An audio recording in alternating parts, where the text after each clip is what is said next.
15 شعبان کی جو رات ہے اور 15 شعبان کا روزہ، اس کے حوالے سے بہت زیادہ لوگ سوال پوچھ رہے ہیں، تو میں نے ارادہ کیا میں ایک کلپ ریکارڈ کروا دوں۔ اس میں جو بھی میری ٹوٹی پھوٹی تحقیق ہے، جو میں نے احادیث دیکھی اس بارے میں اور جو علماء کے اقوال دیکھے اور جتنا میں اس کی ریسرچ کر سکا ہوں، اس کا ایک خلاصہ آپ کے سامنے رکھ دوں۔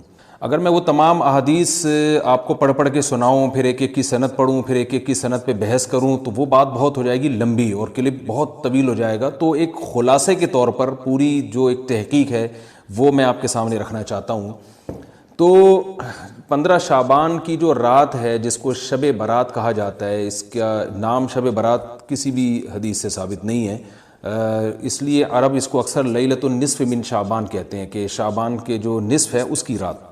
خیر، اس کا نام شب برات ہو، اگر اس وجہ سے برات کے اس میں اللہ تعالیٰ کہا جاتا ہے کہ جہنم سے بری کر دیتے ہیں، تو اس وجہ سے کسی نے نام دے دیا ہو تو ایک الگ بات ہے۔ لیکن اس رات میں ہوتا کیا کیا ہے، لوگ کیا کیا کر رہے ہیں، اس کی کیا شرعی حیثیت ہے، تو میں نمبر وار انشاءاللہ اس کو تفصیل سے بیان کروں گا۔ کچھ چیزیں تو ایسی ہیں جو بالکل ہی غیر ثابت ہیں۔ ان میں اس رات میں مٹھائی، حلوہ یا مختلف قسم کے حلوے پکا کے لوگوں میں بانٹنا، اور اس رات میں نہا دھو کے تیار ہونا یا اچھے کپڑے پہننا، ان دو چیزوں کو پہلے میں انشاءاللہ بیان کروں گا۔ دیکھیے، اسلام میں راتوں کے تہوار کا کوئی تصور نہیں ہے۔ اسلام میں جتنے بھی تہوار ہیں وہ دن کی روشنی میں ہیں۔ عید الفطر، عید الاضحیٰ، یہ ہمارے دو تہوار ہیں جس میں ہم سیلیبریٹ کرتے ہیں ایک دوسرے کو، یہ دن کی روشنی میں ہمیں بتائے گئے ہیں۔ غیر مسلموں کے تہوار رات کو ہوتے ہیں، جیسے عیسائیوں کے تہوار کرسمس آپ دیکھیں رات کو ہوتا ہے۔ تو اس کی وجہ یہ ہے کہ اسلام نے دن کی روشنی میں تہوار رکھے ہیں۔ بہت ساری حکمتیں اس میں ہو سکتی ہیں، پوری حکمتیں تو ہم نہیں جانتے، لیکن کچھ سرسری غور سے کچھ حکمتیں ہمارے سامنے آتی ہیں کہ رات کا وقت ایسی چیز ہے جو اللہ نے عبادت کے لیے بنایا یا آرام کرنے کے لیے، سونے کے لیے بنایا۔ رات میں اگر آپ سیلیبریٹ کریں گے کسی بھی عمل، یعنی کوئی خوشی منائیں گے، تو اس میں انسان کی گناہوں کی طرف توجہ زیادہ جاتی ہے۔ جیسے آپ دیکھیں کرسمس میں شرابیں پی جاتی ہیں، اور جو بھی غیر مسلموں کے تہوار ہیں اس میں بھی چراغاں ہوتا ہے رات کے وقت۔ تو جبکہ ہمارے ہاں جو عید الفطر ہے وہ دن کی روشنی میں ہم نماز پڑھ کے اس کی ابتدا کرتے ہیں۔ تو آپ کہہ سکتے ہیں کہ شب برات کو کوئی تہوار تو نہیں مانتا، تو دیکھیں تہوار زبان سے ماننا ضروری نہیں ہے۔ آپ اپنے عمل سے جب کوئی ایسا کام کرتے ہیں جو تہواروں میں کیا جاتا ہے، تو اس کا مطلب یہ ہوا کہ آپ اس کو تہوار مان رہے ہیں، یعنی آپ اس کو ایک خوشی کا دن مان رہے ہیں۔ تو نہانا دھونا یا کھانے پکا کے لوگوں میں تقسیم کرنا یا خود کھانا، اور خاص طور پہ حلوہ یعنی میٹھا، یہ چیزیں تہواروں کے موقع پر ہوتی ہیں۔ جیسے ہم عید الفطر والے دن صبح سوئیاں بناتے ہیں، میٹھا بناتے ہیں، کھاتے ہیں، لوگوں کو کھلاتے ہیں، نہاتے ہیں، اچھے کپڑے پہنتے ہیں۔ جمعے والے دن بھی، جمعے میں بھی عید کا عنصر ہے، حدیث میں اس کو بھی عید قرار دیا، اس دن بھی ہم نہا دھو کے کپڑے پہنتے ہیں۔ تو جو لوگ 15 شعبان کی رات کو نہاتے دھوتے ہیں، اسپیشلی اس رات کو کہ بھئی آج کوئی تہوار ہے یا آج کوئی خوشی کا دن ہے، اور مٹھائیاں کھاتے ہیں یا حلوے پکاتے ہیں، تو وہ زبان سے اس کو تہوار نہ بھی کہیں، اپنے عمل سے یہ بتاتے ہیں کہ یہ تہوار ہے، جبکہ یہ تہوار نہیں ہے۔ اسلام میں کوئی اس کی ایک ضعیف روایت بھی نہیں ہے کہ آپ صلی اللہ علیہ وسلم نے، میرے علم میں نہیں ہے کم از کم، ہو سکتا ہے کوئی موضوع من گھڑت روایت موجود ہو جس میں کوئی کہیں بھی نہیں ہے کہ آپ صلی اللہ علیہ وسلم نے اس رات کو ہمیں نہانے کا حکم دیا ہو، یا اچھے کپڑے پہننے کا حکم دیا ہو، یا کھانے پینے کا یا حلوے کھلانے کا، حلوے مانڈے کا ہمیں حکم دیا ہو۔ تو اللہ کا واسطہ یہ بدعت ہے، اس کو ختم کریں اپنے معاشرے سے۔ اور اسلام میں تہوار کا ٹائم دن میں ہوتا ہے۔ عید الفطر، عید الاضحیٰ ہے جس میں ہم دن میں قربانی کرتے ہیں اور کھاتے ہیں، پیتے ہیں، نہاتے ہیں، دھوتے ہیں۔ راتوں کے یہ کام نہیں ہے، رات کو آپ سوئیں یا عبادت کریں۔ تو ایک چیز تو یہ تھی جو میں بتانا چاہ رہا تھا۔ دوسری چیز، اس رات کو قبرستان جانا۔ دیکھیے اس بارے میں حدیث پیش کی جاتی ہے، مشہور حدیث ہے، لوگ سنتے رہتے ہیں کہ نبی صلی اللہ علیہ وسلم رات کو اٹھے اور امی عائشہ رضی اللہ تعالیٰ عنہ بھی آپ کے پیچھے چلی گئیں، اور آپ صلی اللہ علیہ وسلم جنت البقیع میں مغفرت کی دعا مانگ کے تشریف لے آئے واپس۔ تو یہ حدیث انتہائی درجے کی ضعیف حدیث ہے، اور ایک تو ضعیف حدیث ہے، دوسری بات یہ کہ اگر ہم تھوڑی دیر کے لیے فرض کر لیں یہ صحیح حدیث ہے، اور ہم کہتے ہیں کہ بھئی نبی صلی اللہ علیہ وسلم نے یہ عمل کیا ہے، تو صحابہ میں سے کسی سے ضعیف حدیث سے بھی ثابت نہیں ہے کہ کوئی اس رات قبرستان گئے ہوں۔ حضرت ابو بکر کے بارے میں کوئی روایت نہیں ملتی کہ اس رات قبرستان گئے ہوں، حضرت عمر کے بارے میں کوئی روایت نہیں ملتی، یہ کسی ایک صحابی کے بارے میں نہیں۔ تو آپ مجھے بتائیں کہ یہ کیسی سنت ہے کہ جو صحابہ کی سمجھ میں نہیں آئی اور ہماری سمجھ میں آ گئی ہے؟ تو مشرکین مکہ یہ کہا کرتے تھے لو کان خیرن ما سبقونا الیہ، قرآن مجید کی آیت ہے کہ اگر یہ اسلام میں کوئی خیر ہوتی تو یہ صحابہ ہم سے پہل نہ کرتے، یہ صحابہ نے ہم سے پہل کیا ہے، اس کا مطلب ہے یہ اسلام خیر کا کام نہیں ہے۔ تو مشرکین کو صحابہ سے چونکہ نفرت تھی، اس لیے کہتے تھے کہ یہ چونکہ اسلام کو فالو کر رہے ہیں تو یہ اس کی علامت ہے کہ اسلام خیر نہیں ہے، کیونکہ خیر میں تو ہم صحابہ سے آگے ہوتے ہیں، اپنے بارے میں ان کا یہ اس خوش فہمی میں مبتلا تھے وہ۔ لیکن ہماری رائے کیا ہے، ہم یہ کہتے ہیں کہ لو کان خیرن لسبقونا الیہ، وہ کہتے تھے لا سبقونا، ہم کہتے ہیں لسبقونا، کہ اگر کوئی بھی خیر کا کام ہے تو صحابہ ہم سے ضرور اس میں پہل کریں گے، یہ ہو نہیں سکتا کہ خیر کا کام وہ ہم کریں اور صحابہ نے نہ کیا ہو۔ تو اسی طرح میں یہ عرض کرتا ہوں کہ دیکھیں اگر قبرستان جانا اس رات میں سنت عمل ہوتا تو صحابہ یقیناً جایا کرتے، کوئی ایک صحابی تو گیا ہو، یہ کیسی بات ہے جو صحابہ کی سمجھ میں نہیں آئی اور ہماری سمجھ میں آ رہی اور ہم قبرستان جا رہے ہیں اس رات کو۔ چلیں اگلا اسٹیپ تھوڑی دیر کے لیے فرض کر لیتے ہیں کہ نبی صلی اللہ علیہ وسلم جو ایک رات قبرستان گئے، فرض کر لیں وہ حدیث بھی صحیح ہے، یہ بھی فرض کر لیں کہ صحابہ اگرچہ نہیں گئے مگر ہم صحابہ سے بھی زیادہ آگے نکلنے کی کوشش کرتے ہیں اور صحابہ کو سمجھ میں نہیں آیا، ہمیں سمجھ میں آ گیا، تو چلیں فرض کر لیں تھوڑی دیر کے لیے کہ اس رات کو جانا ہم سنت مان لیتے ہیں، آپ کے دلائل ہم مان لیتے ہیں اور صحابہ کی سمجھ میں نہیں آئے لیکن ہماری سمجھ میں زیادہ آ رہا ہے، ہم فرض کر لیتے ہیں، مان لیتے ہیں کہ اس رات قبرستان جانا سنت ہے۔ تو آپ مجھے بتائیں نبی نے جو عمل جس طرح سے کیا ہو اس طرح سے سنت ہوگا یا آپ اپنی طرف سے، جس کو ہم پشتوں میں کہتے ہیں اخپل طریقے سے کرنا سنت ہے؟ نبی نے فجر کی 2 رکعتیں پڑھی ہیں اور ہر رکعت میں 2 سجدے کیے ہیں، آپ اگر فجر کی 3 رکعتیں پڑھیں گے تو کیا نماز ہو جائے گی آپ کی؟ اب آپ دلیل میں یہ کہیں کہ نبی نے فجر کی نماز پڑھی ہے تو مجھ پر بھی لازم ہے، تو بھائی نبی نے پڑھی ہے تو جیسے نبی کے پڑھنے سے آپ پر پڑھنا لازم ہو گیا تو جس طرح سے پڑھی ہے اسی طرح پڑھنا لازم ہوگا، اخپل طریقے سے پڑھنا لازم نہیں ہوگا۔ تو اسی طرح یاد رکھیں، فرض کر لیں کہ نبی قبرستان گئے ہیں اور یہ قبرستان جانا سنت ہے، تو نبی کس طرح گئے ہیں اور کتنی دفعہ گئے ہیں؟ نبی رات کو چپکے سے اٹھ کے گئے ہیں، کوئی کسی کو آپ نے جمع نہیں کیا، کسی کو بتایا تک نہیں، جو اس حدیث سے پتہ چل رہا ہے ہمیں، اگرچہ یہ ضعیف حدیث ہے لیکن فرض کر لیں یہ صحیح ہے، تو کہیں پتہ بھی نہیں چل رہا، چپکے سے قبرستان گئے اور چپکے سے واپس آئے اور پوری زندگی میں ایک دفعہ گئے، جبکہ ہمارے ہاں ہر سال قبرستان میں لوگ جا رہے ہیں، جب بھی شب برات آتی ہے لوگ قبرستان جاتے ہیں ہر سال، نبی ایک دفعہ گئے اور آپ ہر سال جا رہے ہیں۔ نمبر 2، جاتے جتھوں کی شکل میں، نبی تو چپکے سے گئے ہیں، تو آپ رات کو 2-2:30 بجے ذرا چپکے سے اٹھیں اور تنہائی میں جب قبرستان میں وحشت ہو اور اندھیرا ہو اور وہاں قبرستان جائیں، اتنا دم ہے آپ میں، تو ہم کہیں گے بھئی آپ نے نبی کی سنت کو زندہ کیا ہے۔ لیکن آپ تو جتھوں کی شکل میں جا رہے ہیں، نہا دھو کے جا رہے ہیں، خوشبو لگا کے جا رہے ہیں، تیار ہو کے جا رہے ہیں، اور جو کچھ وہاں خرافات ہو رہی ہیں قبرستان میں وہ تو ساری دنیا کو معلوم ہے، میلے ٹھیلے لگے ہوئے ہیں وہاں پہ، گولے گنڈے بک رہے ہیں، برگر بک رہے ہیں، گول گپے بک رہے ہیں وہاں پہ، اور پھول الگ بک رہے ہیں، ہار پھول قبروں پہ چڑھانے کے لیے۔ کیا بدماشی ہے یہ، کیا منہ دکھائیں گے رسول اللہ صلی اللہ علیہ وسلم کو قیامت کے دن؟ آپ کے سامنے کیا وہ حدیث نہیں ہے کہ نبی صلی اللہ علیہ وسلم نے فرمایا کہ روایت میں آتا ہے کہ کچھ لوگ قرب میدان حشر میں آئیں گے تو ان کے چہرے ایسے ہوں گے جیسے میری امت کے چہرے ہوتے ہیں، میری امت کی شکل ہوتی ہے، حدیث کا مفہوم میں بیان کر رہا ہوں۔ تو جب وہ حوض کوثر کا پانی پینے کے لیے میرے پاس آئیں گے تو فرشتے ان کو بھگائیں گے، سحقن سحقن، تو آپ صلی اللہ علیہ وسلم پوچھیں گے یہ تو میری امت ہے، آپ تو فرشتے کیا کہیں گے کہ یہ آپ کی وہ امت ہے جنہوں نے آپ کے دنیا سے جانے کے بعد دین میں ایسی چیزیں ایجاد کر لی تھیں جن کا آپ نے حکم نہیں دیا۔ تو آپ کیا فرمائیں گے؟ سحقن سحقن، دور کرو ان سے۔ تو ایسا نہ ہو کہ ہم قیامت کے دن رسول اللہ صلی اللہ علیہ وسلم کی شفاعت سے محروم ہو جائیں۔ تو اللہ کا واسطہ قبرستان مت جائیں اس رات، گھر میں بیٹھیں آرام سے، یہیں بیٹھ کے میت کے لیے مغفرت کی دعا کریں، اور اگر آپ سمجھتے ہیں نہیں یہ حدیث بالکل صحیح ہے اور جانا لازمی ہے تو پھر تنہائی میں جائیں، ایسے قبرستان کا انتخاب کریں جہاں آپ کے علاوہ کوئی بھی نہ ہو، اور پھر چپکے سے جائیں اور پتلی گلی سے واپس آ جائیں آپ۔ اگرچہ ہم تو اس کو بھی نہیں مانتے لیکن اگر کرنا ہے تو پھر اس طریقے سے عمل کریں، اگر آپ حدیث کو فالو کرنا چاہتے ہیں آپ اپنے خیال کے مطابق۔ تو یہ 2 باتیں ہو گئی۔ ایک تیسری چیز کیا ہے؟ کیا قرآن اس رات میں نازل ہوا ہے اور تقدیر کے فیصلے اس رات میں ہوتے ہیں؟ دیکھیے قرآن میں 2 جگہ اللہ نے اس مضمون کو بہت وضاحت سے بیان کیا، ایک سورہ دخان میں انا انزلناہ فی لیلۃ مبارکہ کہ ہم نے اس کو مبارک رات میں نازل کیا، اور اللہ نے فرمایا فیہا یفرق کل امر حکیم، اس میں حکمت والے فیصلے ہوتے ہیں اس رات میں۔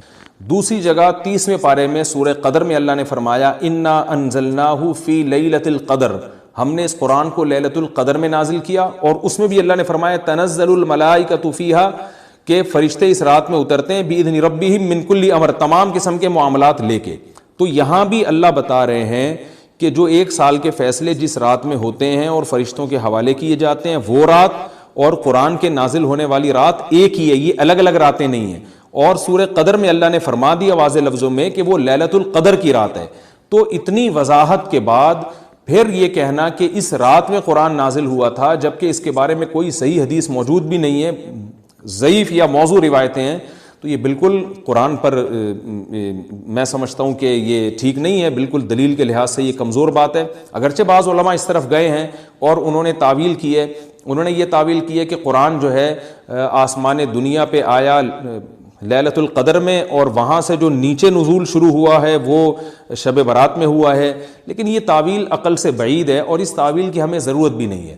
2 صحیح حدیثیں ٹکرا رہی ہوں یا قرآن کی آیت کسی ایسی متواتر حدیث سے ٹکرا رہی ہو تو پھر تو وہاں ہمیں تطبیق دینے کی ضرورت پیش آتی ہے, جب قرآن کے مقابلے میں کوئی حدیث ہی نہیں ہے, صحیح حدیث بھی نہیں ہے.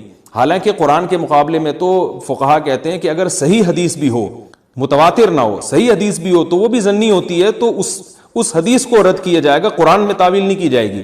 لیکن یہاں تو صحیح حدیث بھی نہیں ہے, یہاں تو ایک ضعیف روایت ہے اور ضعیف اقوال ہیں, آپ اس کو کیسے قرآن کے مقابلے میں لا سکتے ہیں؟ تو جو بالکل بے غبار بات ہے وہ یہی ہے کہ اللہ تعالیٰ نے قرآن مجید کو لیلۃ القدر میں نازل کیا جو رمضان کے آخری عشرے میں ہوتی ہے, اور اسی لیلۃ القدر میں فیصلے بھی ہوتے ہیں. اور بعض لوگ کہتے ہیں اس میں حرج کیا ہے کہ ہم 15 شعبان کو بھی فرض کر لیں, اس میں قرآن نازل ہوا اور لیلۃ القدر میں بھی. بھائی اس سے لیلۃ القدر کی ویلیو کم ہوتی ہے. اللہ تو لیلۃ القدر کی ویلیو بڑھا رہے ہیں کہ یہ ایسی رات ہے جس میں 1 سال کے فیصلے بھی کر دیے جاتے ہیں اور اس میں قرآن مجید کا نزول بھی شروع ہوا. تو جس رات کو اللہ نے جو پروٹوکول دیا ہے وہی پروٹوکول اس کو دینا چاہیے, آپ اس کو کسی اور رات کو نہ دیں وہ پروٹوکول. تو یہ تیسرا مسئلہ ہوا. پہلا مسئلہ حلوے مانڈے کا اور نہانے دھونے کا, وہ بھی غلط ہے. دوسرا مسئلہ قبرستان جانے کا, وہ بھی ٹھیک نہیں ہے. تیسرا مسئلہ کہ اس رات میں قرآن نازل ہوا اور فیصلے ہوتے ہیں, یہ تیسری بات بھی غلط ہے. نہ تو اس رات میں قرآن نازل ہوا اور نہ اس رات میں فیصلے ہوتے ہیں. چوتھی چیز کہ کیا اس رات کی میں عبادت کی کوئی فضیلت ہے سرے سے یا نہیں ہے, یہ ایک علمی مسئلہ ہے. تو اس بارے میں خوب اچھی طرح سمجھ لیں کہ اس بارے میں جتنی بھی احادیث ہیں جو اس رات کی فضیلت کے بارے میں ہیں کہ بنو کلب کی بکریوں کے برابر مغفرت ہوتی ہے اور بکریوں کے بالوں کے برابر, اور یا جو بھی اس بارے میں روایات ہیں کہ سب کی بخشش ہو جاتی ہے سوائے اس شخص کے جو کسی کے دل میں کینہ رکھتا ہے, تو یہ جتنی اس رات کی فضیلت میں احادیث ہیں, تو ایک بات تو خوب اچھی طرح سمجھ لیں, اس پر تمام محدثین کا, جہاں تک میں نے دیکھا ہے, تمام محدثین کا اتفاق ہے کہ اس کی فضیلت میں صحیح حدیث ایک بھی نہیں ہے. اس رات کی فضیلت میں ایک بھی صحیح حدیث موجود نہیں ہے. لیکن ضعیف روایتیں اتنی کثرت سے ہیں کہ ایک الگ محدثین کا اصول ہے کہ جب ضعیف روایتیں کی سندیں زیادہ ہو جائیں تو وہ حسن بن جاتی ہے, یعنی قابل قبول ہو جاتی ہے وہ, کیونکہ بہت ساری کمزور چیزیں مل کے اس میں کچھ قوت پیدا کر دیتی ہیں. تو اب جن علماء نے احادیث کے ضعف کی طرف دیکھا کہ ایک بھی صحیح روایت نہیں ہے, انہوں نے اس رات کا بالکلیہ انکار کر دیا کہ اس رات کی سرے سے کوئی فضیلت نہیں ہے. لیکن جن علماء نے اصول حدیث کی طرف دیکھا اور فقہ کے ایک اصول کی طرف دیکھا کہ کثرت روایات درجہ حسن تک پہنچ جاتی ہیں, ضعیف روایات, تو انہوں نے کہا کہ بالکل اس رات کی فضیلت کا انکار ہی سرے سے کر دینا یہ غلط ہے. تو جمہور اس طرف گئے ہیں کہ اس رات کی فضیلت کا بالکلیہ انکار کر دینا یا اس کی عبادت کی فضیلت کا بالکلیہ انکار کر دینا یہ ٹھیک نہیں ہے. لیکن کچھ علماء, وہ بھی بڑے محقق علماء ہیں, وہ اس طرف گئے ہیں کہ اس رات کی سرے سے کوئی فضیلت اسلام میں ہے ہی نہیں. اب میں دونوں طرف کے علماء کا کچھ تھوڑا سا تجزیہ پیش کرتا ہوں. تو جو علماء یہ کہتے ہیں کہ اس رات کی فضیلت ہے اور فضیلت میں کثرت سے روایات ہیں اور اس میں بڑے بڑے علماء داخل ہیں, امام شافعی رحمہ اللہ تعالی جیسے مجتہد بھی ہیں جو اس رات کی فضیلت کے قائل ہیں. باقی ائمہ سے مجھے جو ہے نا امام ابو حنیفہ سے کچھ نہیں ملا اس رات کی فضیلت کے بارے میں, اور امام احمد ابن حنبل سے بھی مختلف روایات ملی ہیں, اس لیے میں جزم سے کسی اور امام کے بارے میں نہیں کہہ سکتا. لیکن امام شافعی سے بہرحال اس کی فضیلت صراحتاً منقول ہے, اگرچہ انہوں نے بھی اعتراف کیا ہے کہ اس کی روایات کے بارے میں جتنی اس بارے میں روایات ہیں وہ ضعیف ہیں. لیکن وہی ایک اصول ہے کہ جب ضعیف روایات بہت کثرت سے ہوتی ہیں تو درجہ حسن تک پہنچ جاتی ہیں. تو اس اصول کے تحت جمہور اس کے قائل ہیں کہ اس رات میں عبادت اگر ہم کرتے ہیں تو دوسری راتوں کی نسبت ہمیں ثواب زیادہ ملتا ہے. لیکن جو بعض دوسرے علماء جو بالکل ہی اس رات کی فضیلت کے منکر ہیں، ان کے دلائل میں یہ ہے کہ یہ بات اگرچہ درست ہے کہ اگر ضعیف روایات کثرت سے ہوں تو وہ درجہ حسن تک پہنچ جاتی ہیں، لیکن وہ کہتے ہیں کہ کچھ قرائن ایسے ہیں جن قرائن سے پتہ چلتا ہے کہ جو ہے ان قرائن کو اگر سامنے رکھا جائے تو وہ ان کی رائے یہ ہے کہ پھر ان کا خیال یہ ہے کہ ان کا رجحان اس طرف ہے کہ اس رات کی سرے سے کوئی فضیلت نہیں ہے۔ ان قرائن میں ایک چیز یہ بھی ہے کہ اس کے بارے میں جو روایات ہیں ان میں بہت زیادہ ثواب کی بشارت سنائی گئی ہے۔ تو بعض محدثین کا یہ اصول ہے کہ کسی رات کے بارے میں یا کسی خاص عمل کے بارے میں بہت زیادہ کہیں غلو ہوتا ہے یا مبالغہ ہوتا ہے، غلو تو نہیں کہہ سکتے، تو یہ خود ایک اس طرف اشارہ ہوتا ہے کہ یہ ایک ضعف ہے، اگرچہ یہ کوئی اتنی مضبوط بات نہیں ہے، لیکن بہرحال جو علماء اس کی فضیلت کے بالکل منکر ہیں ان کی ایک دلیل میں آپ کے سامنے پیش کر رہا ہوں۔ دوسری بات یہ ہے کہ جو علماء اس کی فضیلت کے بالکل بھی قائل نہیں ہیں ان کی ایک بڑی دلیل یہ بھی ہے، جن میں ہمارے شیخ حضرت مفتی رشید احمد صاحب رحمہ اللہ تعالیٰ بھی تھے، اگرچہ انہوں نے اس بارے میں کوئی صراحتاً فتویٰ نہیں دیا، لیکن وہ یہ اشکال ظاہر کیا کرتے تھے کہ شریعت میں جب بھی کسی وقت کی یا کسی خاص رات کی کوئی فضیلت آتی ہے تو اللہ تعالیٰ اس کو جو ہے وہ اس کا صحیح ٹائم نہیں بتاتے بلکہ اس میں اختلاف ڈال دیتے ہیں۔ اس کی مثال ایسے جیسے جمعے کے دن حدیث میں آتا ہے کہ ایک وقت جمعے میں ایسا آتا ہے جس میں دعا لازمی قبول ہوتی ہے، اب ظاہر ہے وہ بڑا فضیلت کا وقت ہے، تو وہ وقت ہمیں متعین طور پہ بتایا نہیں گیا ہے، اس لیے علماء کا اس میں اختلاف ہوا، بعض نے کہا عصر کے بعد، بعض نے کہا کہ 2 خطبوں کے درمیان۔ لیلۃ القدر کو دیکھ لیں، لیلۃ القدر کی فضیلت میں قرآن بھی ہے، بہت ساری احادیث ہیں، لیکن لیلۃ القدر کی رات ہے کون سی یہ اللہ نے اس میں ابہام ڈال دیا۔ طاق راتوں میں 21 بھی ہو سکتی ہے، 23 بھی ہو سکتی ہے، بعض بلکہ حدیث سے 22ویں رات کا بھی ہونا ثابت ہے، زیادہ امکان 27ویں رات کا ہوتا ہے، تو وہ متعین نہیں ہے۔ تو جو علماء کہتے ہیں اس کی سرے سے کوئی فضیلت ہی نہیں ہے، ان کا رجحان وہ ان کی ایک یوں سمجھیں کہ دلیل تو نہیں لیکن ایک استئناس کہتے ہیں اس کو، کہ اس سے ان کے اس نظریے کو تقویت ملتی ہے کہ اگر یہ اس کی اتنی زیادہ فضیلت ہے تو اس کی تعیین میں اختلاف بالکل بھی نہیں ہے، تو یہ وہ کہتے ہیں کہ یہ مزاج شریعت کے خلاف ہے۔ اور تعیین میں اختلاف ہوتا کیوں ہے؟ علماء نے یہ بیان کیا اگر لیلۃ القدر کو متعین طور پہ بیان کر دیا جاتا نا کہ یہی لیلۃ القدر ہے تو بہت ساری اس میں جو ہے نا حکمتیں فوت ہو جاتی، جن میں ایک یہ بھی کہ اس رات میں جہاں عبادت کا ثواب بہت ہے گناہ کا عذاب بھی بہت ہے، پھر اگر اس رات میں کوئی گناہ کرتا تو وہ اللہ کے عذاب سے نہ بچ پاتا، کیونکہ وہ اللہ متعین کر دیا کہ یہ لیلۃ القدر ہے، تو کیسے تم اس میں گناہ کر رہے ہو؟ اب معاملہ اللہ نے مبہم رکھ دیا کہ بھئی یہ بھی ہو سکتی ہے تو اگلے دن بھی ہو سکتی ہے۔ اور ایک فائدہ یہ بھی اس میں رکھا متعین نہ کرنے میں کہ لیلۃ القدر انہی کو ملے جو تلاش کریں، جو پورا عشرہ جاگیں گے ان کو لیلۃ القدر ملے گی۔ اگر اللہ اسپیسیفک دن بتا دیتا کہ 21ویں ہے، 23ویں ہے یا 25ویں ہے یا 22ویں ہے تو بہت سارے لوگوں کو لیلۃ القدر مل جاتی، تو اللہ نے جو مبہم رکھا ہے نا تو ایک رات کی فضیلت اللہ نے بڑھا دی مگر اس کی تعیین میں ابہام پیدا کر دیا تاکہ جو پورا عشرہ جاگے گا اسی کو لیلۃ القدر ملے گی، اس کے علاوہ ہر آدمی کو نہ ملے۔ وہ ایک اللہ کی ایک حکمت ہو سکتی ہے اس میں۔ تو یہ 2 حکمتیں ہیں کہ اس میں گناہ اگر کوئی کرے تو اس پر عذاب نہ آ جائے، کیونکہ اگر متعین کر دیا جائے گا تو پھر گناہ کیسے تم کر رہے ہو اس رات میں، تو اللہ نے اس میں بھی ابہام پیدا کر دیا۔ جو گناہ کرنے والا ہے اگرچہ وہ بڑا گناہ گار ہے اس رات میں، چاہے وہ رمضان کا آخری عشرے میں کسی رات میں بھی گناہ کرتا ہے، لیکن کم از کم اتنا عذر تو ہے کہ اس کو کیا پتا تھا کہ یہ آج لیلۃ القدر ہوگی۔ تو جو 15 شعبان کی رات ہے اس کی بہت زیادہ فضیلت ہے، تو پھر یہ رات کو متعین کیوں کر دیا گیا؟ یہ ان علماء کی دلیل میں بیان کر رہا ہوں جو اس کی فضیلت کے بالکل بھی قائل نہیں ہے، لیکن بہرحال حقیقت یہ ہے کہ جمہور علماء اس کی فضیلت کے قائل ہیں، کیونکہ یہ جو میں نے دلائل دیے کہ وہ علماء جو اس کی فضیلت کے سرے سے منکر ہیں ان کے یہ دلائل کو ہم دلیل نہیں کہیں گے بلکہ استئناس کہیں گے، کہ استئناس کہتے ہیں کہ ایک چیز استدلال نہیں ہے بلکہ ان اپنے نظریے کی تقویت کے طور پر ایک چیز کو پیش کر دینا جس سے یہ لگتا ہو کہ واقعی یہ صحیح کہہ رہے ہیں، اس کو استئناس کہتے ہیں۔ میں جو آسان لفظوں میں سمجھانے کی کوشش کر رہا ہوں، اور ایک استدلال کہتے ہیں کہ ایک ریسرچ کو، ایک پوری تحقیق کو۔ تو جمہور کا مذہب ایک اصول پر مبنی ہے کہ بھئی اتنی ساری روایات ہیں اور ضعیف ہیں، ان میں ٹھیک ہے کچھ موضوع بھی ہیں لیکن بہت ساری ایسی ہیں جو موضوع بھی نہیں ہیں، تو ضعیف روایات ہیں جب اتنی کثرت سے ہیں اور اس میں ہے بھی عبادت کا تذکرہ تو عبادت کرنے میں کوئی حرج بھی نہیں ہے، تو لہذا انہوں نے اس کو جو ہے نا اس کو دلیل بنایا ہے اور اصول کے لحاظ سے یہ بات درست ہے۔ تو اس اصول کو اگر کوئی فالو کرنا چاہے تو اس رات کی عبادت اس کے لیے بالکل ٹھیک ہے، اور اللہ کی رحمت سے امید ہے کہ اس میں اس کو ثواب زیادہ ملے گا۔ تو جمہور ایک طرف ہیں اور بعض علماء دوسری طرف ہیں۔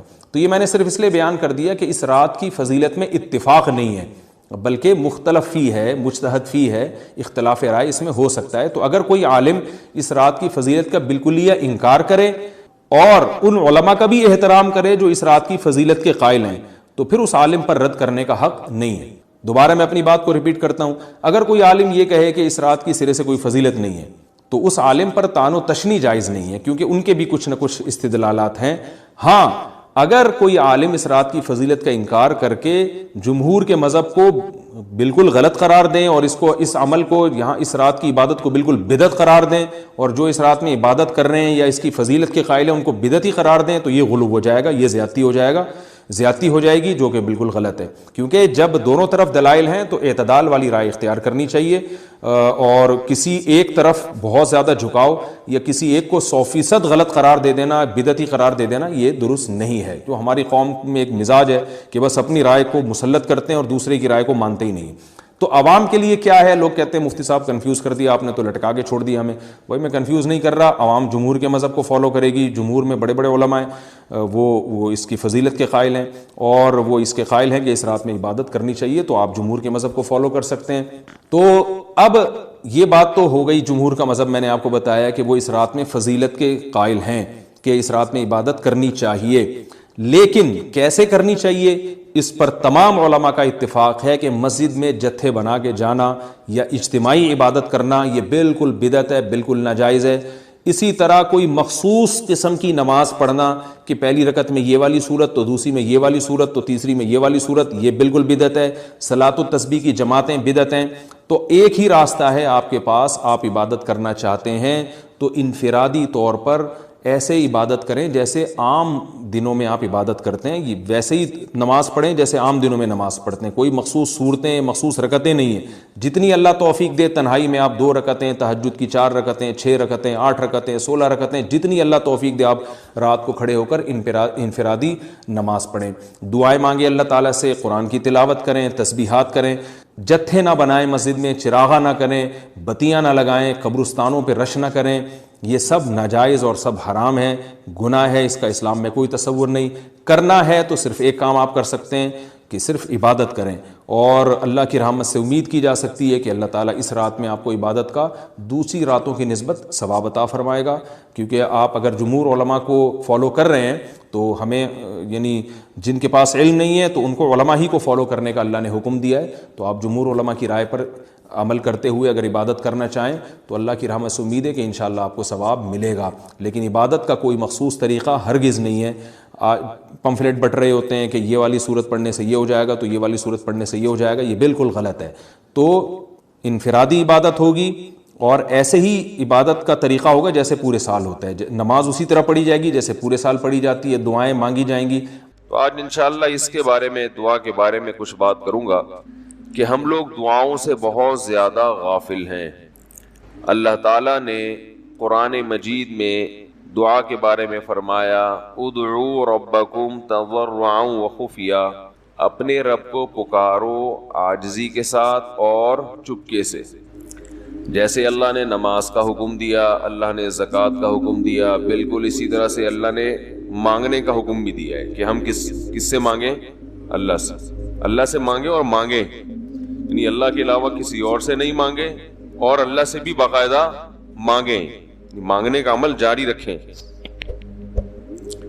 آج جہاں باقی عبادتوں میں سستی ہو رہی ہے، دعاؤں میں بھی لوگ پیچھے چلے جا رہے ہیں، مانگتے ہی نہیں ہیں، اور مانگتے ہیں تو پتہ نہیں کس اسٹائل سے مانگتے ہیں، توجہ نہیں ہوتی۔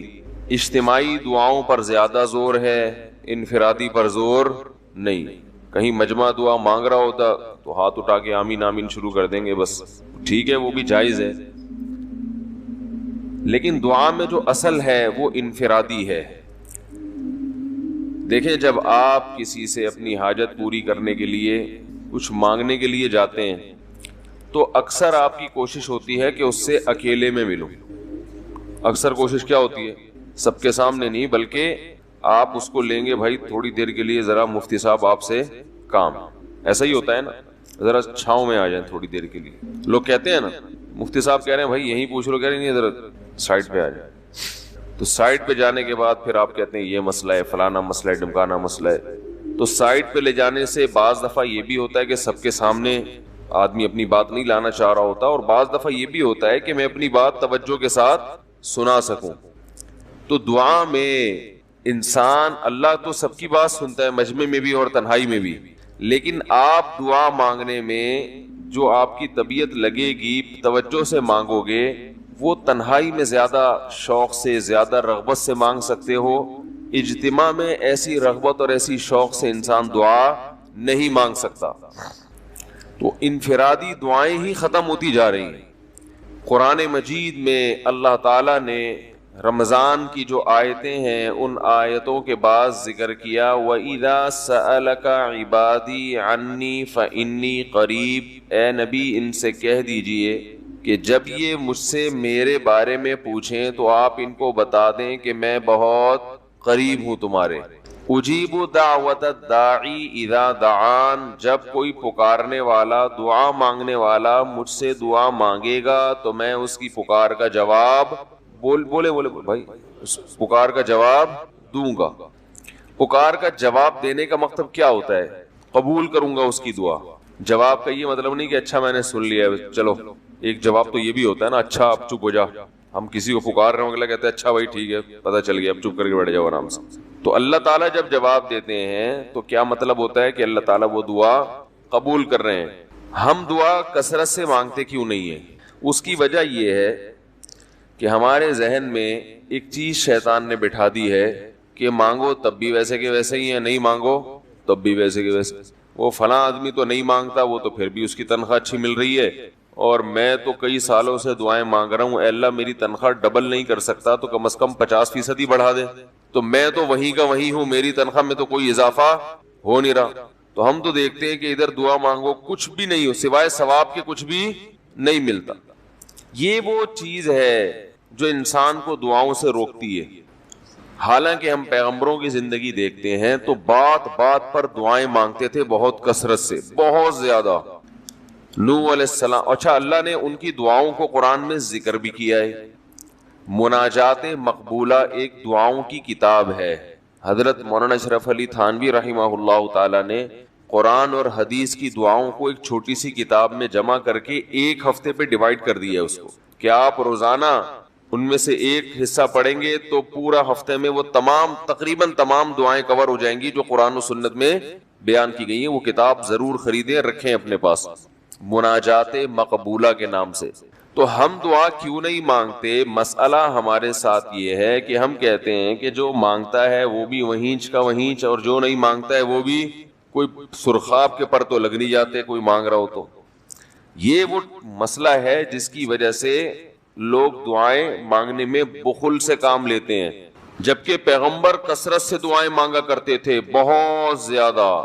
جو پچھلی آسمانی کتابیں ہیں ان میں لکھا ہوا ہے کہ یعقوب علیہ الصلوۃ والسلام اتنی کثرت سے دعائیں مانگا کرتے تھے کہ سجدے میں جا کے کہ ان کے یہ جو گھٹنے ہیں اور سر میں سخت نشان بن چکے تھے, وہ جگہ زمین پہ لگ لگ کے سخت ہو جاتی ہے نا. تو اتنی کثرت سے دعائیں, اتنی کثرت سے دعائیں. ہم نے جن بزرگوں کے ساتھ ٹوٹا پھوٹا وقت گزارا ان کو دیکھا کہ وہ دعا بہت لمبی لمبی دعائیں مانگا کرتے تھے, بہت لمبی. ہمارے شیخ کے سامنے جب کوئی آیا کرتا تھا دعا کے لیے کہتا تو ہاتھ اٹھائے بغیر ویسے ہی اس کو ایک دعا کا جملہ کہہ دیا کرتے تھے. تو کسی نے کہا کہ آپ ہاتھ اٹھا کے اس کے لیے دعا کیوں نہیں مانگتے؟ تو فرماتے تھے کہ جب میں ایک دفعہ ہاتھ اٹھا لیتا ہوں تو پھر اتنی آرام سے نیچے گراتا نہیں, کیونکہ پھر اللہ کے دربار میں اب ہاتھ اٹھا لیے تو پھر تو ایسا ان کا دل لگتا تھا, مانگتے چلے جاتے تھے, مانگتے چلے جاتے تھے. تو بات یہ ہے کہ جب یہ یقین پیدا ہو جائے کہ جس خالق نے ہمیں پیدا کیا ہے اور جس نے ہمیں مانگنے کا حکم دیا ہے اس کے سامنے جب ہاتھ اٹھا کے گڑ گڑائیں گے تو وہ تھوڑا نہیں دے, وہ دعا لازمی قبول کرے گا, اور وہ لازمی ہماری مانگی ہوئی چیزیں ہمیں عطا کرے گا. یہ جذبہ اور یہ نیت جب انسان میں پیدا ہو جائے تو پھر اس کا دعاؤں میں دل لگتا ہے. کیسے نہیں لگے گا؟ آپ سوچیں کہ آپ کو کوئی بتا دے کہ یہ جو سیٹھ صاحب ہیں بہت بڑے، آپ جا کے ان سے مانگو، یہ ٹائم نکال کے بیٹھے ہوئے ہیں، جتنا مانگو گے، جو مانگو گے یہ دیں گے، تو اب آپ بتاؤ، آپ یہ کہو گے کہ میرے پاس مانگنے کا ٹائم نہیں ہے؟ ایسے موقع پہ آپ یہ کہو گے؟ آپ جائیں گے اور بسم اللہ کر کے شروع ہو جائیں گے. آپ بولیں گے سر یہ مجھے 10 فائلیں چاہیے بحریہ ٹاؤن کی. آپ سوچو گے 10 نہیں ملی تو 9 تو مل جائیں گے. سر مجھے یہ بھی چاہیے، مجھے یہ بھی چاہیے، مجھے یہ بھی چاہیے، اور آپ کو یقین ہو کہ یہ دے رہا ہے، تو آپ کبھی بھی کنجوسی سے کام نہیں لو.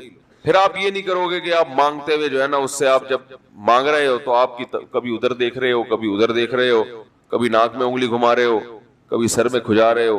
کوئی آ کے اس دوران آپ کو چھیڑے گا تو آپ کہو گے یہاں سے دفع ہو جاؤ. میں کام کر رہا ہوں، ایک بندہ سخاوت جوش میں آیا ہوا ہے ابھی، اور فائلیں بحریہ ٹاؤن کی فری میں بانٹ رہا ہے. اس نے کہا بھائی جتنی مانگو گے دے دوں گا، اور جو مانگو گے دے دوں گا. تو ابھی تو میرے پاس ٹائم کم ہے، مقابلہ بہت سخت ہے. اور پھر اس میں آپ کو الفاظ بھی خود بخود آ جائیں گے، کس طرح سے سمجھانا ہے. مختلف طریقوں سے آپ بات کو گھماؤ گے. سر پلیز آپ بات کو سمجھا کریں، میں آپ کے پاس آیا ہوں، آپ کو پتا ہے میں ادھر بھی جا سکتا تھا، وہ وسیم کباڑیہ کا بزنس بھی آج کل بہت چل رہا ہے، میرے پرانے اچھے تعلقات ہیں، لیکن مجھے پتا تھا کہ آپ ہیں، آپ جیسا سیٹ تو کوئی ہے ہی نہیں، اور ہر مشکل میں آپ نے میری مدد کی ہے. جو الفاظ بھی اس کی سخاوت کو ابھارنے والے ہوں گے وہ تمام آپ اس موقع پر اس کے اوپر انڈیل دو گے، پورا دیگچا بھر کے اس کے اوپر ڈال دو گے آپ. تو اللہ سے جب مانگتا ہے انسان اور اس کو یقین ہو کہ اللہ میری دعا کو پورا کرے گا، تو اس یقین کے ساتھ جب دعا مانگی جاتی ہے تو اس کا اسٹائل کچھ اور ہوتا ہے. اور ایک فارمیلٹی پوری کرنے کے لیے دعا جب مانگی جاتی ہے، جیسے کہ ہمارے ہاں ہو رہا ہے، تو اس کا اسٹائل اور انداز کچھ اور ہوتا ہے. ہمارے ہاں دعا پڑھی جاتی ہے، مانگی نہیں جاتی. ربنا آتنا فی الدنیا حسنۃ وفی الآخرۃ حسنۃ وقنا عذاب النار آمین. اور کہ ربنا ظلمنا انفسنا وان لم تغفر لنا وترحمنا لنکونن من الخاسرین آمین. یہ دعا مانگی جا رہی ہے یا پڑھی جا رہی ہے؟ یہ تو پڑھی جا رہی ہے، آمین بھی پڑھا جا رہا ہے اس پہ. تو اللہ نے ہمیں یہ نہیں کہا کہ اقرأوا الدعاء عند ربکم، اپنے رب کے سامنے دعائیں پڑھا کرو. اللہ نے کہا ادعو، مانگو، پکارو، مانگو اس سے. بھیکاری جیسے بھیک مانگتا ہے نا، لوگ کہتے ہیں مانگنے کا کیا طریقہ ہے؟ بھائی جو بھیکاریوں سے پوچھو بھیک مانگنے کا کیا طریقہ ہے. بھیکاری اکثر ان پڑھ ہوتے ہیں، جو پڑھے لکھے بھیکاری ہوتے ہیں پھر وہ IMF سے مانگتے ہیں، وہ چھوٹی موٹی چیزیں نہیں مانگتے. بھیکاری اکثر کیا ہوتے ہیں؟ ان پڑھ، جن سے ہمارا صبح شام واسطہ پڑتا ہے. تو یہ کسی سے بھیک مانگنے کا طریقہ سیکھ کے آتے ہیں؟ بولو نا بھائی، کسی سے طریقہ سیکھ کے آتے ہیں کہ یار وہ ذرا فلاں بندے سے چندہ مانگنا، ذرا طریقہ بتانا. اگر کوئی بتائے گا بھی تو وہ کہے گا تو اپنے پاس رکھ، مجھے پتا ہے مجھے جیب اپنی کیسے بھرنی ہے. اس موقع پہ جو اس کی حالت دیکھ کے نا وہ اپنا منہ بھی ٹیڑھا ویڑھا کرے گا، کپڑے بھی پھٹے پرانے، اور بہت گھمائے گا بات کو، ایسے منہ بنائے گا جیسے دنیا میں اس سے زیادہ غریب اور محتاج کوئی ہے ہی نہیں. سحری پانی سے کی ہے میں نے، گھر میں بچے بھوک سے بلک رہے ہیں، ایسی کہانیاں سنائے گا، ایسی کہانیاں سنائے گا.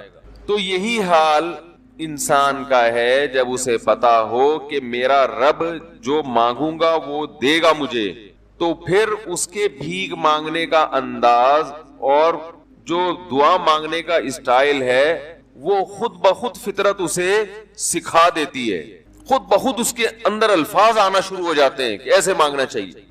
لیکن پرابلم یہ ہے، مسئلہ یہ ہے کہ دل میں یہ بات بیٹھ چکی ہے کہ قبول نہیں ہو رہی.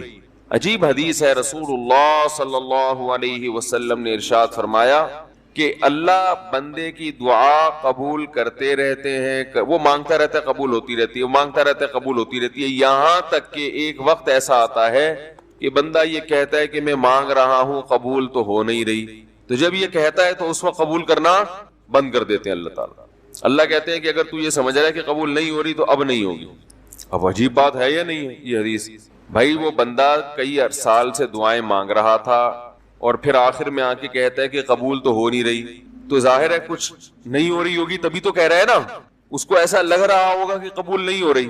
بھائی اس کو یہ لگ رہا ہوگا کہ نہیں، جو چیزیں مانگ رہا ہوں وہ تو مل نہیں رہی، تو تبھی تو وہ کہتا ہے کہ قبول نہیں ہو رہی. تو سوال پیدا ہوتا ہے پھر اللہ قبول کرنا بند کیوں کر دیتے ہیں؟ اللہ تعالیٰ جب دعائیں قبول کرتے ہیں تو اس کا انداز وہ نہیں ہوتا جیسے ایک عام انسان جب کسی کو بھیک دیتا ہے. ایک عام فقیر جب آپ کے پاس آئے گا, آپ سے بھیک مانگے گا, 100 روپے دے دو, 20 روپے دے دو, آپ اٹھا کے 100 نہیں تو 20, 10-20 تو پکڑا دیتے ہیں اس کو, تو وہ یہ سمجھتا ہے کہ میری دعا کیا ہو گئی؟ قبول. لیکن اللہ تعالیٰ اس طرح دعا نہیں قبول کرتے. اگر اللہ اس طرح سے دعائیں قبول کرنا شروع کر دیں تو پھر یہ معاملہ غیب کا نہیں رہے گا. ادھر آپ نے دعا مانگی, اے اللہ میرے کاروبار کو بڑھا دے, لیلۃ القدر میں رو کے دعا مانگی, اور صبح صادق کے وقت آپ کا فون آیا کہ آپ کا کنٹینر کسٹم والوں کے شر سے محفوظ ہو گیا ہے, سمجھ میں پاس ہو گیا ہو, اور آپ کی چیز ڈبل قیمت پہ بک گئی ہے.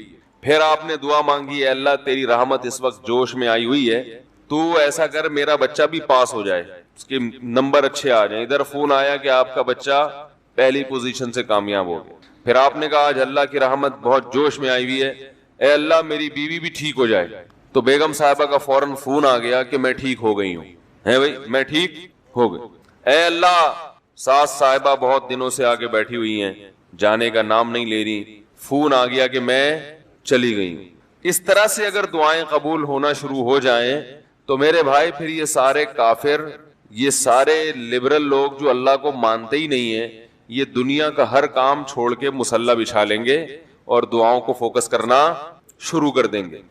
دعا قبول ہوتی ہے مگر اس شخص کی جو اللہ پر غیب پر ایمان رکھتا ہے, جسے دعا قبول ہوتی ہوئی نظر نہیں آتی مگر وہ یقین کرتا ہے کہ دعا قبول ہو رہی ہے. صرف اس شخص کی دعا قبول ہوتی ہے, اس کے علاوہ کسی کی قبول نہیں ہوتی.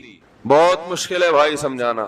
دعا سب کی قبول ہوتی ہے کا مطلب پتہ ہے؟ سب کی مطلب ان سب کی کہ جو یہ یقین رکھتے ہیں کہ قبول ہوتی بھی نظر نہیں آ رہی پھر بھی قبول ہو رہی ہے, ان لوگوں کی قبول ہوتی ہے دعا. حدیث سے پتہ چلتا ہے, اور اصل میں دعا مانگتے ہی یہی لوگ ہیں.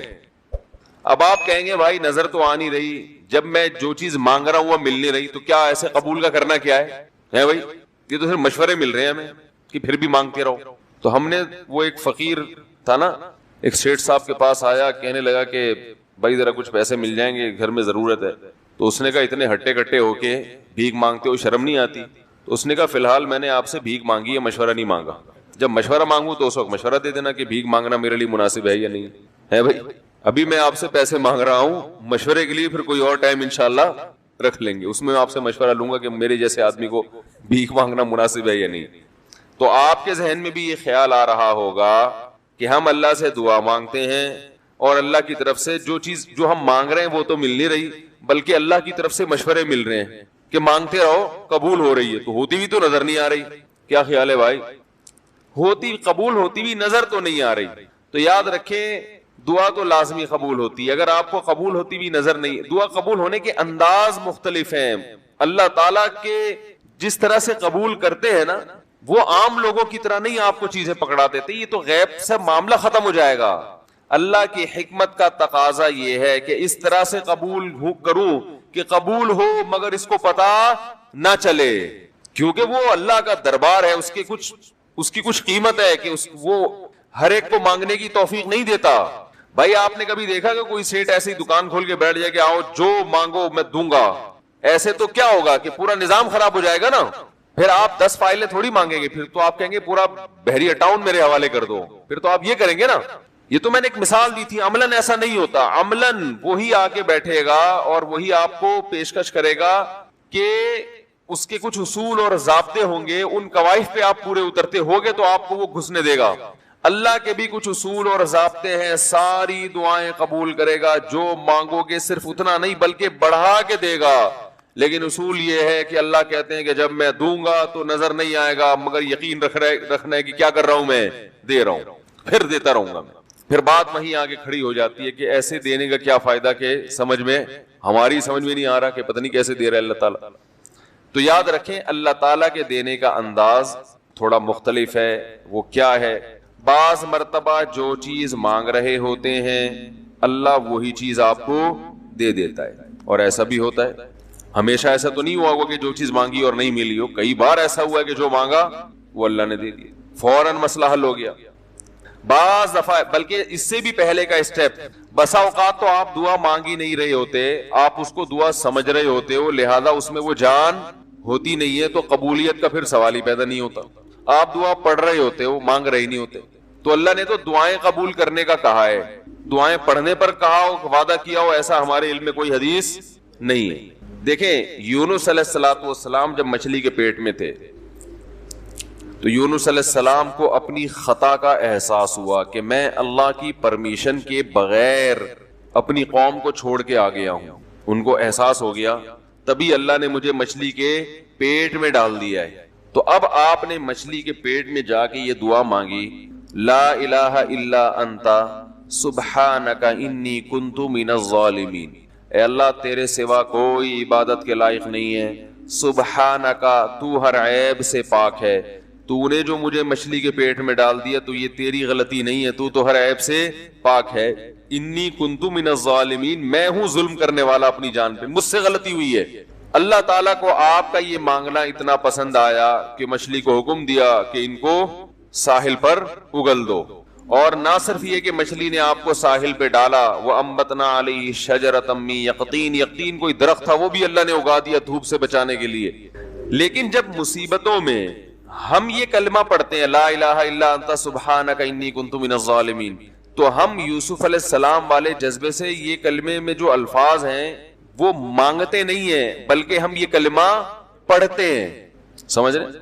پڑھنے کی بھی برکتیں ہوتی ہیں، میں اس کا منکر نہیں ہوں، لیکن ہمارے جو ورڈنگ ہوتی ہے نا وہ مانگنے کا اسٹائل نہیں ہوتا۔ ہم چھوٹے بچے تھے تو مسجد میں آیت کریمہ کا ورد ہوا کرتا تھا کہ بھائی حالات خراب ہیں آج کل، امام صاحب اسپیکر پہ اعلان کر کے بلاتے تھے، آ جاؤ بھائی آیت کریمہ کا ورد ہوگا، لا الہ الا انت سبحانک انی کنت من الظالمین، 5 لاکھ دفعہ پڑھا جائے گا۔ تو ہم مسجد میں آتے، وہ مسجد میں دانے ہم تو آتے تھے، اس کے بعد جلیبیاں بھی ملتی تھیں، بڑی گرم گرم ٹائٹ جلیبیاں ہوتی تھی، اب تک وہ مزہ نہیں آیا جلیبی میں۔ تو وہ جلیبیاں بھی ہوتی تھی، اوپر دانے رکھے ہوئے ہوتے تھے، وہ 5 لاکھ دانے ہوتے تھے، ختم کرنے ہوتے تھے۔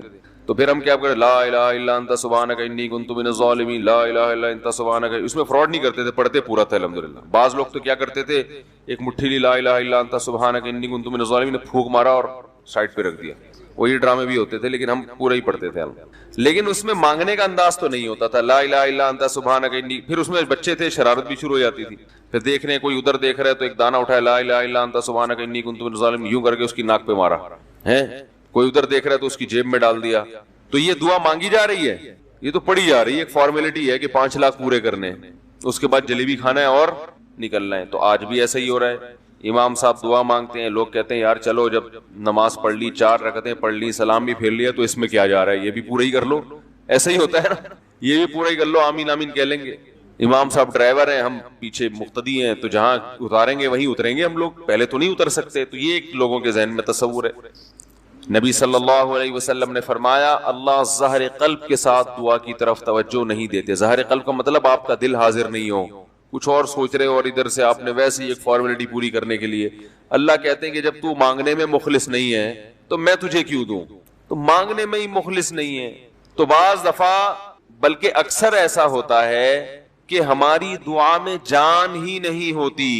آدم علیہ السلام کو جب جنت سے نکالا گیا تو پریشان تھے، بے چین تھے، مضطرب سے، میں کیا کروں کہ اللہ مجھ سے خوش ہو جائے۔ اس بے چینی میں الفاظ نہیں آ رہے سمجھ میں، فَتَلَقَّى آدَمُ مِن رَبِّهِ كَلِمَاتٍ، اللہ فرماتے ہیں اللہ نے آدم کے دل میں کلمات ڈال دیے ان کی بے چینی کو دیکھ کر کے، اس طرح سے مجھے مانگو۔ جب انسان اخلاص کے ساتھ دعا مانگتا ہے تو الفاظ کا القاء کہاں سے ہوتا ہے؟ اللہ کی طرف سے، وہ القاء ہونا شروع ہوتا ہے۔ اللہ کہتے ہیں اس طرح سے مانگ۔ حضرت حکیم اختر صاحب رحمہ اللہ تعالیٰ نے ایک واقعہ بیان کیا، فرمایا کہ ایک شخص نے حرم میں، انہوں نے دیکھا یا کسی اور بزرگ نے دیکھا کہ حرم میں ایک شخص اللہ سے دعا مانگ رہا ہے گناہوں کی معافی کے لیے، اور اللہ سے کہہ رہا ہے کہ اے اللہ اگر تو میرے گناہ معاف کر دے گا تو بھی خوش ہوگا، اور تیرے حبیب محمد صلی اللہ علیہ وسلم بھی خوش ہوں گے کہ ایک آدمی کی بخشش ہو رہی ہے، اور تیرا یہ بندہ بھی خوش ہو جائے گا، اور اگر معاف نہیں کرے گا تو بھی خوش نہیں ہوگا، کیونکہ اللہ کو جہنم میں ڈال کے خوشی تو ہوتی نہیں ہے بندوں کو، اور تیرے حبیب محمد صلی اللہ علیہ وسلم کو پتا چلے گا وہ بھی خوش نہیں ہوں گے، اور میں بھی خوش نہیں ہوں گا، شیطان خوش ہوگا جو تیرا دشمن ہے۔ اب خود سوچ لے تو اپنے دشمنوں کو خوش کرنا چاہتا ہے یا اتنے سارے ہیں، وہی اتنے سارے دوست ہیں تیرے، ان کو ناراض کر کے تو خوش کس کو کر رہا ہے؟ اپنے تو جو تیرا بھی دشمن ہے، میرا بھی دشمن، اور تیرے حبیب محمد صلی اللہ علیہ وسلم کا بھی دشمن ہے. تو دیکھو کیسے الفاظ ہیں اس کے. تو ایسا کہ بظاہر بخشش کے علاوہ کا آپشن چھوڑا ہی نہیں. کیا خیال ہے؟ حجاج ابن یوسف بڑا ظالم تھا، بڑا ظالم. موت کا جب وقت آیا تھے، یہ لوگ ایمان والے، چاہے ظالم تھے، بدعمل تھے، لیکن اللہ پر ایمان بہرحال رکھتے تھے. ان کو پتا تھا کہ میں غلط کر رہا ہوں. جب موت کا وقت آیا تو کہنے لگا کہ اے اللہ لوگ کہتے ہیں کہ تو مجھے نہیں بخشے گا، لوگ کہتے ہیں کہ میرے جیسے گناہگار کو تو نہیں بخش سکتا. بڑے عجیب الفاظ ہیں، اللہ کی رحمت کو جوش دلا رہا ہے کہ تو ایسا کر کے دکھا دے، یعنی کچھ ایسا کر کے دکھا دے کہ جو تیرے بارے میں لوگ گمان کر رہے ہیں وہ گمان کیا ہو جائے. یہ بالکل ایسے ہے جیسے کوئی بہت بڑا سیٹ ہو، آپ اس سے بہت زیادہ بڑا قرضہ مانگنے کے لیے جائیں جو کہ عام طور پر نہیں ملتا، لیکن آپ اس کو جوش دلا رہے ہو کہ لوگ کہتے ہیں کہ تو اتنا بڑا قرضہ نہیں دے سکتا، تو آج تو اپنی سخاوت دکھا دے کہ میں اتنا بڑا قرضہ بھی دے سکتا ہوں. تو مرتے ہوئے کیا کہنے لگا کہ اللہ یہ پبلک کہہ رہی ہے کہ تو مجھے نہیں بخش سکتا، یعنی یہ تیری رحمت کو چیلنج کر رہی ہے کہ اتنے بڑے گناہگار کو نہیں بخشے گا اللہ. تو آج کیا کر لے، تو یہ دکھا دے اپنی رحمت سے کہ میں اتنے بڑے گناہگار کو بھی معاف کر سکتا ہوں. اب پتہ نہیں اللہ نے معاف کیا نہیں کیا، وہ تو اللہ کا معاملہ اور حجاج بن یوسف کا معاملہ.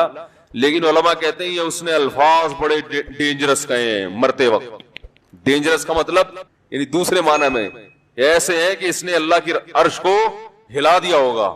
اللہ کو مانگنا اتنا پسند ہے. پہلی بات تو یہ ذہن میں رکھیں کہ اس سے بڑی کوئی عبادت نہیں ہے دعا سے، اور دعا سے مشکل کوئی عبادت نہیں ہے. نماز پڑھنا آسان ہے، زکوٰۃ دینا آسان ہے، روزہ رکھنا بھی آسان. سب سے مشکل کام کیا ہے؟ دعا مانگنا. اسی وجہ سے ہم نے جن لوگوں کو دیکھا کہ وہ واقعی دیندار ہیں، اللہ والے ہیں، ہم نے صرف انہی کو دعائیں مانگتے ہوئے دیکھا ہے.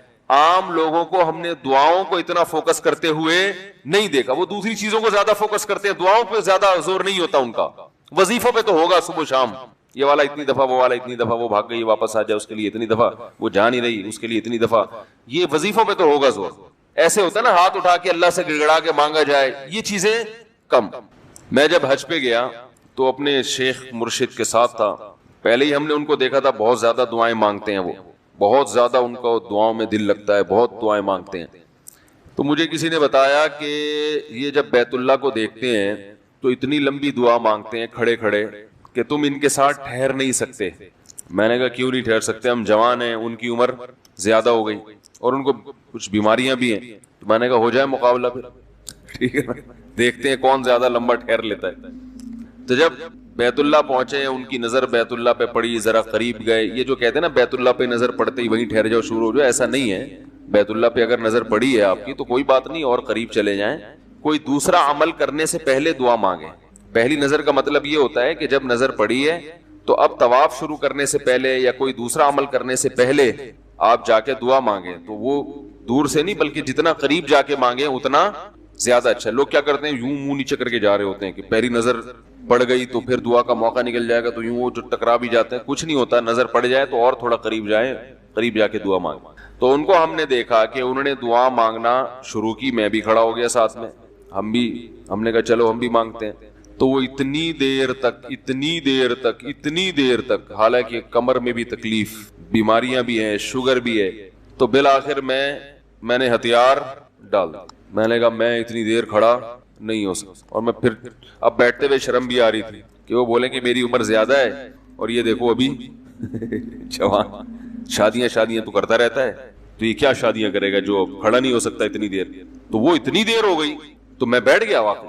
تو کئی ایسے ہمارے اکابر گزرے ہیں، بزرگ گزرے ہیں، 1 گھنٹہ 2 گھنٹہ 3 گھنٹہ. مرکز میں، تبلیغی مرکز میں کسی نے بتایا کہ ایک بزرگ کو میں نے دیکھا صبح اشراق کے وقت دعا مانگنا شروع کی ہے اور ظہر کی نماز میں اٹھے. اشراق کے وقت دعا مانگنا شروع کی اور کب اٹھے؟ یہ وہ لوگ تھے جن کا دعاؤں میں دل لگتا تھا. اب بتائیں دعا مشکل عبادت ہے یا نہیں؟ حضرت عمر رضی اللہ تعالی عنہ کا قول ہے، فرماتے ہیں کہ مجھے اس بات کی پرواہ نہیں ہوتی کہ میری دعا قبول ہو رہی ہے کہ نہیں ہو رہی، مجھے اس کی فکر رہتی ہے کہ دعا مانگنے کی توفیق مل رہی ہے کہ نہیں مل رہی. کیونکہ اللہ جب ناراض ہوتا ہے نا کسی سے، مانگنے کی توفیق چھین لیتا ہے اللہ تعالیٰ. اور مانگنے کی توفیق دی ہوئی، اس کا مطلب اگر ناراض ہے بھی تو اتنا زیادہ نہیں ہے، تھوڑا بہت ہے، وہ تلافی چاہتا ہے کہ آپ کر لو. مانگنے کی توفیق ملنا اس کی علامت ہے کہ اللہ اگر ناراض بھی ہے تو بہت زیادہ نہیں روٹھا ہوا، بلکہ اس نے سوری کا آپشن دیا ہوا ہے کہ چلو مانگ کے اپنا منا لو، مجھے کسی بھی طریقے سے راضی کر لو. دعا کا اس قدر فائدہ ہوتا ہے انسان کو، اس قدر فائدہ ہوتا ہے، آپ مانگنا شروع کریں، زندگی چینج ہونا شروع ہو جائے گی، آپ کی زندگی میں تبدیلی آنا شروع ہو جائے گی. جتنا تعلق اللہ کے ساتھ دعا کے ذریعے بنتا ہے، اتنا تعلق کسی اور چیز سے نہیں بنتا.